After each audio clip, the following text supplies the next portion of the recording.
This time I'm putting my own spin on a Bavarian classic. The star of this dish is the pork knuckle, also called the pork hock, which comes from the section between the foot and the ham on the pig. To start off, get a large pot of water boiling, and then add 1 quartered onion, 1 tablespoon of peppercorns, 1 tablespoon of juniper berries, a few bay leaves, a 1/4 cup of sugar, and a 1/2 cup of salt. After boiling for about 5 minutes, lower the heat so the water isn't boiling or simmering, and then add in the pork. Let them poach for about 90 minutes. When the pork is halfway done poaching, make sure your undo's on for hundo. After 90 minutes, put the hocks on a roasting pan and score the skin. Then rub on some salt, black pepper, and caraway seed. You'll want to put some liquid on the bottom of the pan to make sure nothing gets burnt. I'm using a smoked German beer called Echtschlenkerler Rauchbier, but you can substitute this with any dark beer. Then throw those porky boys in the oven for another 90 minutes.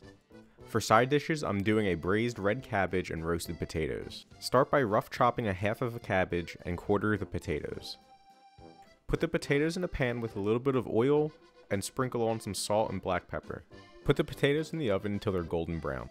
Melt some butter in a pot and then add the cabbage in, along with some salt, the same beer you used for the pork, and some chicken stock. Give it a stir, cover, and cook for 30 minutes.